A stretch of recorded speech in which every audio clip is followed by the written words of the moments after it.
Selamat malam. Kita akan bahas tentang Surat Edaran Menteri PUPR nomor 23 tahun 2019 ya, tentang pemagangan, pedoman pelaksanaan pemagangan bagi calon tenaga kerja di sektor konstruksi. Bagi teman-teman yang belum subscribe, tolong subscribe ya, supaya tidak ketinggalan informasi yang penting dari channel saya, channel Pak Dr. Samsul. Untuk di sektor industri, Politeknik Negeri Jakarta sudah membuat suatu panduan praktek kerja lapangan atau magang industri.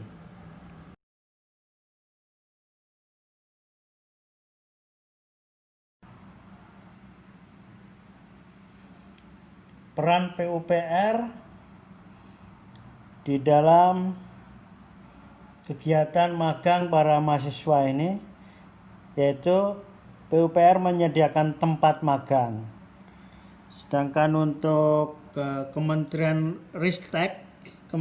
Dikti, sesuai dengan keputusan Menristek Dikti nomor 123 tahun 2019, maka mahasiswa wajib magang. Jadi peserta magang itu mahasiswa. Yang kedua, dari Naker juga mengeluarkan Permenaker nomor 36 tahun 2016 bahwa anak-anak yang lulusan baru atau baru lulus wajib melakukan magang. Magang di mana? Untuk di sektor konstruksi, yaitu di proyek-proyeknya PUPR. Kementerian PUPR mewajibkan setiap penyedia jasa untuk yang mengerjakan proyek senilai 50 miliar, maka wajib proyek tersebut, badan usaha tersebut wajib menyediakan tempat magang.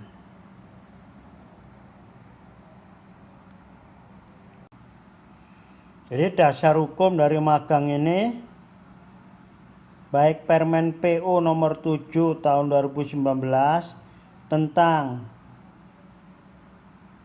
standar dan pedoman pengadaan barang dan jasa melalui penyedia. Kemudian nomor 36 tahun 2016 tentang penyelenggaraan pemagangan dalam negeri, Permenaker ya.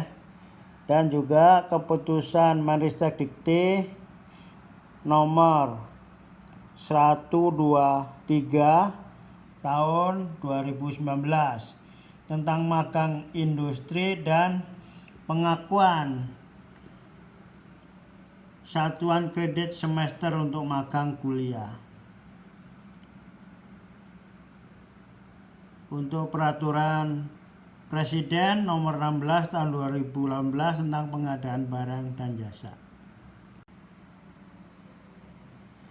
Ketentuan umum pemagangan tentunya satu adalah warga negara Indonesia, yang kedua adalah mahasiswa semester 5 untuk program D3 atau semester 7 untuk program sarjana terapan atau D4, S1 dengan program studi terkait di bidang jasa konstruksi, dan lulusan baru program D3, D4, S1 dengan program studi terkait dengan bidang jasa konstruksi dengan masa kelulusan paling lama 12 bulan sejak kelulusan yang tercantum dalam ijazah.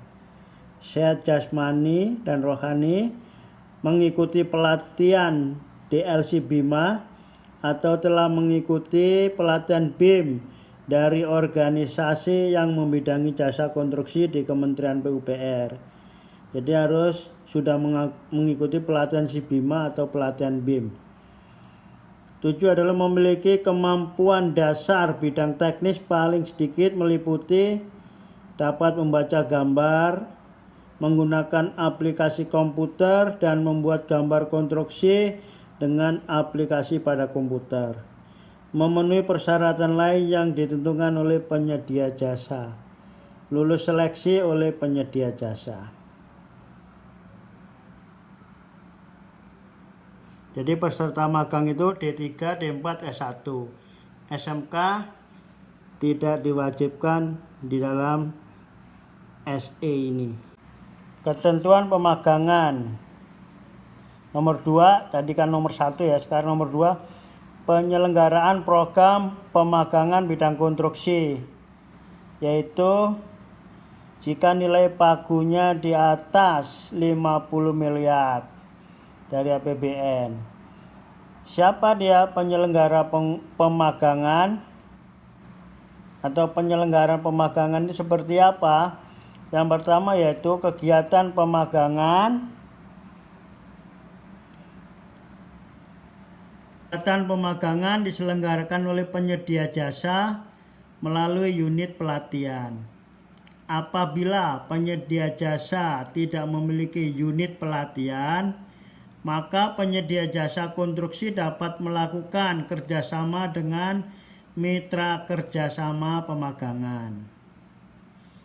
Peran unit pelatihan atau mitra kerja pemagangan dalam penyediaan kegiatan pemagangan adalah yang pertama yaitu perannya memberikan bimbingan teknis terkait substansi kegiatan, menyediakan ruang teori, menyediakan ruang simulasi atau praktek, menyediakan kelengkapan alat K3, menyediakan buku kegiatan atau logbook, menyediakan tenaga pelatihan yang kompeten pada saat pemberian teori.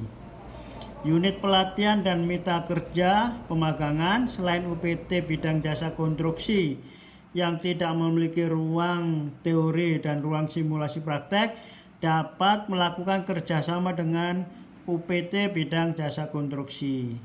Ketentuan umum magang bagi peserta dan penyelenggara pemagangan, yaitu yang kelima ya. Lingkup klasifikasi jenis keahlian bagi peserta magang. Yang pertama atau A, penyedia jasa konstruksi menetapkan jenis yang dibutuhkan pada kegiatan pemagangan berdasarkan klasifikasi kompetensi kerja jasa konstruksi.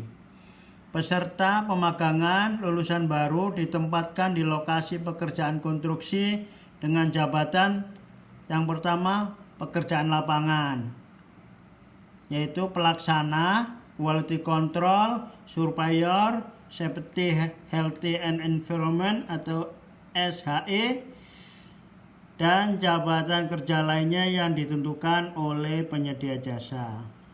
Kalau di kantor adalah drafting atau draftman, quantity surveyor, engineer atau jabatan lainnya. Untuk peserta pemagangan mahasiswa ditempatkan sebagai asisten dari jabatan kerja sebagaimana disebutkan dalam ketentuan di atas. Ini ya untuk jabatan kerja yang diperuntukkan untuk pemagangan. Dengan jangka waktunya, waktu pelaksanaan pemagangan dilakukan berdasarkan jangka waktu pemagangan untuk pekerjaan konstruksi dengan perkiraan jangka waktu kurang dari 6 bulan, disesuaikan dengan perkiraan jangka waktu penyelesaian pekerjaan konstruksi tersebut. Jangka waktu pemagangan dengan perkiraan jangka waktu penyelesaian pekerjaan selama 6 bulan atau selama lebih dari 6 bulan. Waktu penyelenggaraan pemagangan dilaksanakan selama 8 jam kerja per hari. Jumlah peserta pemagangan. Jumlah peserta pemagangan maksimum adalah berjumlah 30% dari jumlah pekerja pada saat pekerjaan konstruksi. Jumlah peserta pemagangan ditentukan berdasarkan kategori sebagai berikut. PPK menetapkan jumlah peserta pemagangan ke dalam dokumen perencanaan berdasarkan ketentuan. Ketentuannya adalah untuk proyek di bawah atau 50 miliar ya, jumlah peserta magangnya untuk yang pekerjaan kompleks adalah 2 orang. Tidak kompleks juga 2 orang. Tapi untuk pekerjaan yang nilai anggarannya di atas 100 miliar untuk pekerjaan kompleks, jumlah yang magang itu 4 orang. Sedangkan untuk pekerjaan non kompleks adalah 3 orang. Sedangkan untuk pekerjaan nilai anggarannya di atas 150 miliar, maka yang peserta magangnya adalah 6 orang. Untuk pekerjaan yang tidak kompleks adalah 4 orang. Di atas 1 triliun adalah 40 orang boleh magang di sana. Yang tidak kompleks 20 orang. Keterangan untuk pekerjaan kompleks setiap kelipatan 50 miliar jumlah pesertanya ditambah 2. Untuk pekerjaan tidak kompleks setiap kelipatan 50 miliar jumlah peserta ditambah 1 orang. Jadi pekerjaan konstruksi dengan jangka waktu jamak, ketentuan lebih lanjut yaitu tentang ini ya, ketentuan berikutnya. Apabila pada 1 tahun anggaran berjalan nilai pagunya ditetapkan 50 miliar, maka jumlah peserta pemagangan ditentukan dengan mengacu pada pekerjaan konstruksi dengan jangka waktu 1 tahun. Apabila pada 1 tahun anggaran berjalan nilai anggaran ditentukan di bawah 50 miliar, maka penetapan jumlah pesertanya adalah nilai anggaran sampai 30 miliar, maka jumlah pesertanya adalah 1 orang. Hak dan kewajiban peserta magang yaitu memperoleh fasilitas K3 selama kegiatan magang, memperoleh uang saku guys, transport, makan, dan insentif, memperoleh perlindungan dan jaminan kecelakaan kerja dan kematian, memperoleh fasilitas sarana dan prasarana yang memadai selama magang, memperoleh sertifikat pemagangan. Kemudian kewajiban ya peserta magang tadi, hak ini kewajibannya mentaati perjanjian pemagangan, mengikuti kegiatan pemagangan sampai selesai, mentaati tata tertib yang berlaku di perusahaan jasa konstruksi, menjaga nama baik dan kerahasiaan perusahaan penyedia jasa konstruksi, membuat laporan akhir kegiatan pemagangan dan mengisi buku kegiatan atau logbook.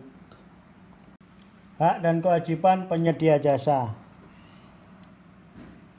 Memanfaatkan hasil kerja peserta magang, memberlakukan ketentuan tata tertib perusahaan, perjanjian pemagangan, dan perjanjian kerjasama. Kewajiban penyedia jasa yaitu membimbing peserta magang, memenuhi hak peserta magang, menyediakan APD dan persyaratan K3, memberikan perlindungan asuransi, memberikan uang saku kepada peserta magang, mengevaluasi peserta magang, memberikan sertifikat pemagangan. Hak dan kewajiban penyedia jasa. Hak dan kewajiban peserta pemagangan dan penyedia jasa wajib termuat dalam perjanjian pemagangan dan perjanjian kerjasama ya guys ya. Harus dimuat semua itu dalam perjanjian. Penyedia jasa membuat rencana perjanjian kerjasamanya. PPK menyerahkan soft copy rancangan PKS atau perjanjian pemagangan tadi kepada UPT bidang pelaksana pemilihan jasa konstruksi. UPT bidang pelaksana pemilihan jasa konstruksi menyerahkan soft copy ya, rancangan PKS dan perjanjian pemagangan melalui email kepada Direktorat Bidang Kerjasama Yang terakhir adalah contoh perjanjian pemagangan kerjasama ada di dalam file ini.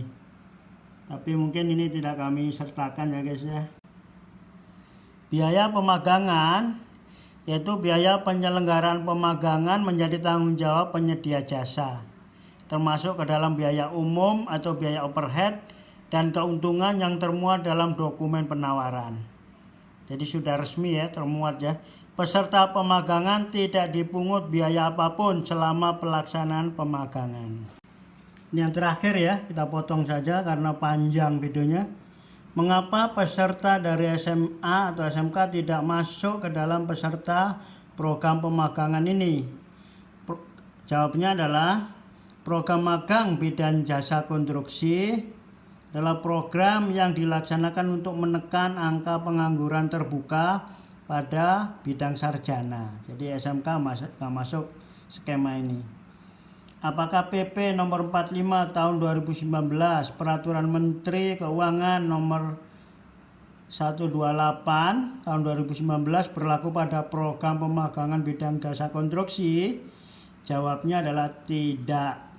Karena program pemagangan bidang konstruksi tidak termasuk ke dalam 5 daftar sektor yang diatur dalam PMK tersebut.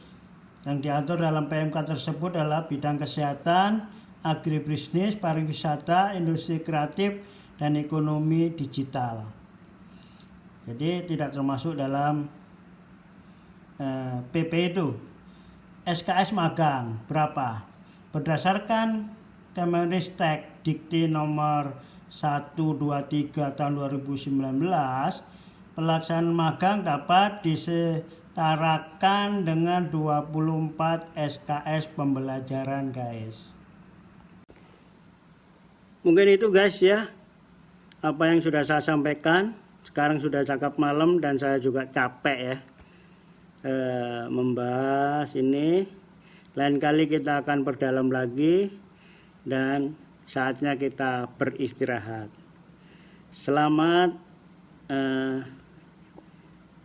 memahami tentang SE ini dan mohon dilaksanakan dengan baik untuk semua pihak. Dan saya harapkan semua pihak untuk mendukung dalam program pemagangan di sektor konstruksi. Salam jasa konstruksi.